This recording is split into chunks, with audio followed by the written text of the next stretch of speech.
in this book manuscript that I just completed. And there are 3 chapters in it that specifically look at online genealogy forums related to French descendants. And I use the term French descendants quite purposefully. I'm one of them. But I'm not saying Quebecois people or French Canadians, because French descendants could live in all kinds of different places. So my term of French descendants basically is that, or how I use it is to refer to the descendants of the early French settlers in New France. And that could be in Acadia, that could be in what we now recognize as Quebec, it could be in parts of Ontario. But many of those French descendants clearly live in Quebec, but there are way more of those French descendants that live outside of Quebec today. So whether it's in Ontario, New Brunswick, Nova Scotia, Vermont, New Hampshire, Maine, other parts of New England, or even out west in Alberta and Saskatchewan, etc. So that's why I don't speak specifically about Quebec, although a lot of the sort of ancestral relationships that I'm discussing or that I research are things that happen in what we generally call Quebec today, and was once called by the French New France. So I looked at 5 online genealogy forums that are specifically geared to French descendants. And if you don't know this, the French descendant genealogical world is comparable to what we saw in the film, which, and by the way, I thought it was a great film, Julia, in terms of what's going on in Iceland. So when it comes to French descendants, there's very well-developed genealogical infrastructure. I could look up my ancestors, and I've been able to find 1,700 of them on a free, openly sourced online genealogy database. I hired someone else to look at a couple other lines, and I ended up finding 2,500, going back to the early 1600s, more or less. Some of them were born in the late 1500s. And that's more or less the norm. So if you're a French descendant, it's quite easy to find resources online or otherwise, and to be able to identify a range of your ancestors. So this research is also quite personal in many ways, because as part of my research project, that's why I engaged in my own genealogy and found out that I found out a range of things that I'll get into in a few minutes. But so basically what I want to talk about here is a specific woman who was born in 1646 in La Rochelle, which is a city on the west coast of France. It was formerly around that period of time, so particularly in the 1600s, when the War of Religions really took off in France and other parts of Europe, it was sort of a Protestant stronghold. So where there were a lot of Huguenots, and in any case, so she was born there and came alone to New France as a fille du roi, or a king's daughter. Essentially, Louis XIV paid the dowries of particularly poor, destitute young women, and sent them to New France to bear children. So it's kind of like an early version of some of Margaret Atwood's thinking around women as childbearers. They're generally celebrated in French descendant history, but they were forced, they were pressed into service by the colony, if you will. So she's one of these women from a poor family in a Protestant town, and a lot of these young women, some of them were quite young teenagers, were sent and spent some time in convents in Quebec City or in Montreal, but got married quite young, and yeah, I think I'll just leave it there. So her name is Catherine Pilard. Some people might call her Catherine Piaf. So one thing here that I'm looking at is how, like I suggested earlier, her story becomes quite different. And it becomes different not simply because people innocently want to find out about their past, but because people want to find out about their past and turn into, in this case, or be able to claim an Indigenous identity. And they want to be able to claim an Indigenous identity. So that's why Catherine's identity changes. It's not so much that people, like I said, are simply looking to the past to discover any ancestors, but there's a movement among French descendants today to really try to identify Indigenous ancestors, to discover them where they where they didn't exist prior. So in this case, there are 3 community-based genealogists, genetic genealogists, as this project demonstrates, who start a project. And their project really is to identify, like I said, or to discover Indigenous women in the past who were thought to be French, or, there's sort of different stories that circulate in genealogical circles, particularly when it comes to women in the early colony, history is written by men. Men figure into historical documents a lot more often. So sometimes there's just mysterious, there's some mystery around the identity of particular women. If there's a mystery, oftentimes, particularly recently, those women become Indigenous. There's no evidence of that other than, oh, we don't know a lot about her. We don't know what her mom's name is. Boom, that's it. She's Indigenous. So that's not exactly what happens here with Catherine Pilar. It's a little bit different because these genetic genealogists, they go back and they recruit people in the present. So what they do is they test people's mitochondrial DNA. We've had some discussions about that. We can talk more about it in the question period if you like. I'm not going to get into the technology of that too much. But essentially, they find people, they recruit people online who are directly related to Pilar through their mothers, through the mother's line, right? And that's not that difficult to do because Pilar likely has hundreds of thousands of descendants today.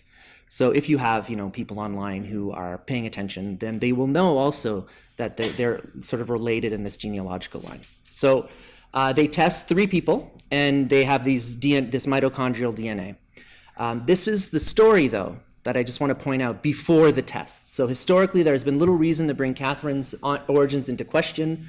There's a baptismal record for Catherine, daughter of Pierre, Pilar, and Marguerite. The mother's last name isn't in the record. Dated March in Sainte Marguerite Chapel in Parish Notre-Dame de Couing in La Rochelle, France. Even with the collective experience in native genealogy, and this is the 3 researchers talking here, and history of the researchers involved in this study, they never considered Catherine a person of interest in any Native American DNA study before today. This is the day that they published this in 2007. The authors know her origins, her parents, and that a baptismal record had been found in recent years. There was no obvious red flag. Red flag meaning something that would suggest that she is in fact Indigenous and not this French woman who we have a baptismal record for. Lo and behold, they published this study that, I'll get back to this, but they published a study here that in 2007 in a French-Canadian genealogy journal in French, and then it gets translated and is published in the Michigan Habitants Heritage Journal, which is sort of like a genealogy journal, in 2008. And that's where all of a sudden Catherine Pilar, according to their analysis of the mitochondrial DNA, becomes Algonquin Siberian. So she's no longer French or European, despite the fact that we actually have genealogical records. So there was some discussion here about how genealogical records, we need to keep to them, or they tell us more of the truth, or whatever the case is. In this case, these researchers actually are surprised to find, as you can see, because there was no controversy about her identity, we have her baptismal record in France. But she becomes Algonquin Siberian. They basically find a variant of haplogroup A, all right? So if you're not familiar with this, again, we can talk more about it, but essentially they find a variant A2. I think it's A1. A2 is identified with genes that are associated with people who are indigenous to the Americas. So I'm saying it in that way because this is an association that's based on probabilities, as we saw, not necessarily truth-based, depends on your samples and all of that. So I'm saying it in that careful way because of that. But what has been termed by people who study this Native American DNA, right? So they find the A2 variant is associated with Native American DNA, and the A1 variant, not so much. There's a little bit of unclarity, but because it's close to A2, and there's some suggestion that a recent study suggests that it might be something that you can associate with people indigenous to the Great Lakes area, she becomes Algonquin Siberian. Because the other thing is, this variant is or has been found in populations in Siberia. Okay, so that's why the Siberian is connected there. And so I'll leave it at that. So all of a sudden she becomes Algonquin Siberian, and this makes its way through all kinds of different genealogy forms. And this is how I find out about this. Like in the past year and a half, 2 years, as I'm doing this research, I don't know anything about Pilar's story. This is not the only woman this happens to. There are a bunch of others that I can discuss in the question period. It's quite common, actually. So in this case, what people do with that, though, is really what's interesting to me. So what people do with the fact that they're related to a woman who's now considered Algonquin Siberian, at least by these 3 researchers, is that they join these new quote-unquote Eastern Métis organizations. And many of the Eastern Métis organizations, and that's what I study, are politically opposed to actual Indigenous peoples, right? So there's a huge question mark around this whole idea of there being Eastern Métis. So the actual Métis people oppose the idea of there being Eastern Métis people. There may be mixed race people. They don't necessarily, and they don't have a culture, political history. They don't have origins like the people out west do, the Métis out west. So there's a whole range, and there's actual social movement at the moment where there are French descendants in all of those places I mentioned, Nova Scotia, New Brunswick, Quebec, parts of Ontario, Maine, New Hampshire, and Vermont, who are using women like Piaf as the basis of a new Indigenous identity. So in fact, there are literally hundreds and hundreds, if not thousands, of people, and I've seen individual membership records. About 20, I've seen over 5,000 of 4 or 5 different organizations, and about 25% of the actual members have no Indigenous ancestry because of this practice. Piaf comes up in about 10% of those records. Like I said, there are other women. So they're lobbying governments, they've gone to court. All of the Eastern Métis cases that have gone to court in Nova Scotia, New Brunswick, and Quebec have lost. There have been 18 of them, where these organizations try to claim that they have Aboriginal rights. And the courts have, up until now, ruled against them. Federal and provincial governments also don't recognize their claims to being Indigenous, partly because of these practices, but I'm not even sure if people know what their membership policies are. All Indigenous peoples in those territories also oppose the existence of an Indigenous people that they never even heard of until this more recent movement. All right, so Piaf ends up in these records that I just saw from the last couple years. But, and I'll give some examples here from the online forums that I think are interesting. So one of the actual authors of the piece, one of the researchers, she writes here on a post on the ancestry.ca UK forum on Métis, and this is in May 2008, so this is after the publication of the article, right, that Catherine Pilar was now known, so they rename her, and she becomes Catherine Pilar Pla, native haplogroup A. Not only is she renamed, but here's another example, and this is from the same forum, but more recently. I think it was 2010, if I'm not mistaken. So I'll actually read this. So this is now a common claim on the online genealogy forums. Remember that before this study, there were no actual claims to Pilar being Indigenous. Quote, I did recently get some genealogical help and trace my Métis line back to Catherine Pilar Pla Wenta, Huron. So she becomes Huron now. I have been told that this makes me eligible for enrollment in the Métis Federation of Canada. The Métis Federation of Canada exists since 2013, and they're an organization that largely exists to lobby governments on behalf of the quote-unquote Eastern Métis. And they're opposed to Western political Métis organizations, or Western organizations that are governing the Métis. All right, and I specifically asked if I can apply for membership as a US citizen. Haplogroup A does not exist in France. The sequence is a match to Siberian natives, and it was expected by the scientific communities that Siberian sequences, having went through very little changes, would eventually be found in the Native American Amerindian population. So you could see how, and I'll go back to these two quotations here. You can see how we're here now involved in a process of self-making, right? So the story matches what one wants to believe, and that's very close to what Wendy was talking about earlier, right? In terms of your research. My research is similar. I'm not talking or interviewing people. I'm going to these other sources, in this case, online forums, and seeing what people are saying about their own sense of who they are and how genetic genealogy supports that sense. So Alondra Nelson here, these are just a couple quotations from scholars, if you wanted to look more at their work, who are explaining this process that I think are really useful for my work. So genetic genealogy testing provides a locus at which race and ethnicity are constituted at the nexus of genetic science, kinship aspirations, and strategic self-making. And that's really, we saw Alondra Nelson in the film, but I think this encapsulates the broader process that we're talking about here. So people are trying to aspire to particular family relationships that in some cases are completely non-existent, right? But they're aspiring to them. They're struggling to try to make those happen. And this is what she calls strategic self-making. Ashley Barnwell, who also works on genealogy in a very interesting way, she calls it creative acts of revisionist life writing. So that's very similar, right? So this idea that you are remaking yourself through genetic genealogy. Yes, Julia? Oh, yeah, 5 minutes. I thought she was saying, hey, me. Got it.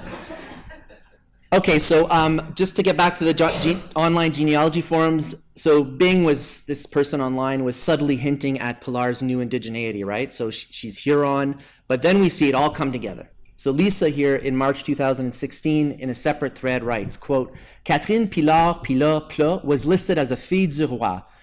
And I explain what filles du rois are. But her matrilineal DNA was proven to be Native American, and now we know by her birth name Wenta, daughter of the great chief Atsena of the Bear Clan, Huron tribe.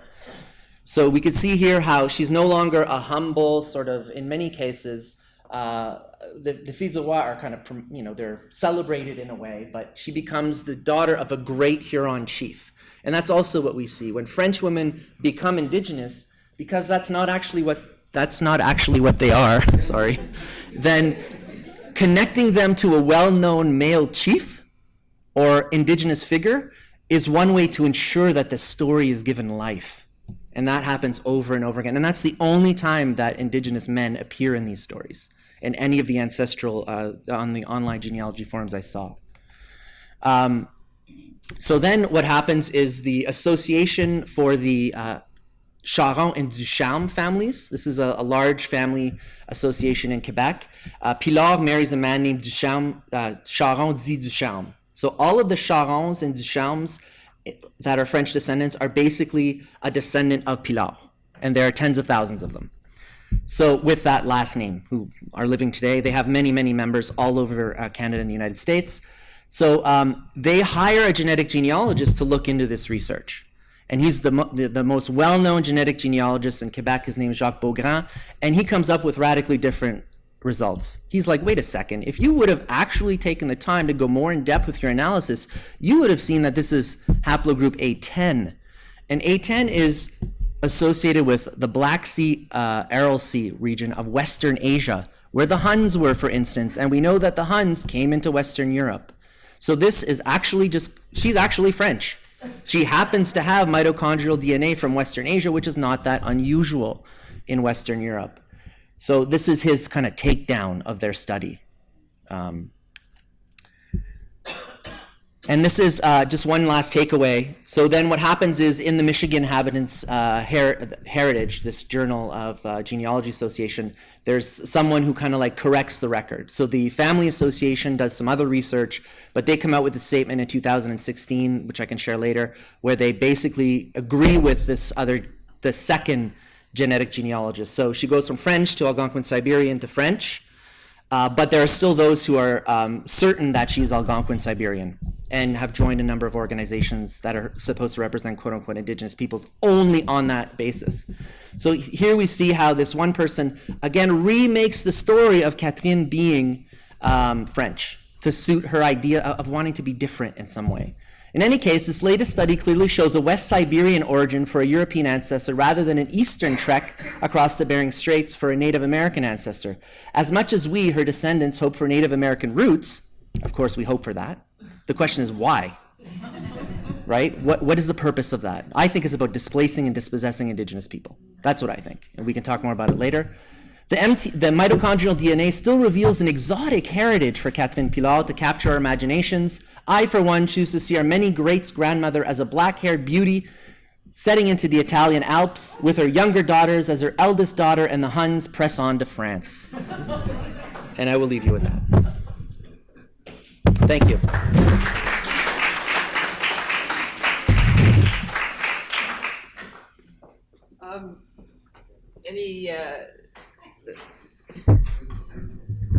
Thank you so much, Darryl. Do we have any quick questions for Darryl before we move on to the other? Okay. Yes, we've got one from the stream and another one here. Okay. Okay, we've got one here from one of our live chatters, Elaine, who wants to know, is there somewhere to find that list of women who've been incorrectly identified as Aboriginal that we can check? Catherine is my 8th great-grandmother. So in writing my book into my genealogy, and lo and behold, I'm related to about 75% of the women who are discussed in our genealogy forms, and so including genetics. If there's a list, I just found this out by doing research and following these threads. I'm coming out with a book where I'll discuss some of them. I guess we're all related in some way or another because I go back 12th generation to France. 5th generation is when they came to New France. The Palade spelling there at the double L, my father never mentioned that one, and I'm terrible with my French, but the other two he always talked about. So I'm going home tonight to check my tree to see if I can find any of this because it's quite extensive. So thank you very much. You really opened my eyes to something I'd never ever thought I'd come across. Thank you.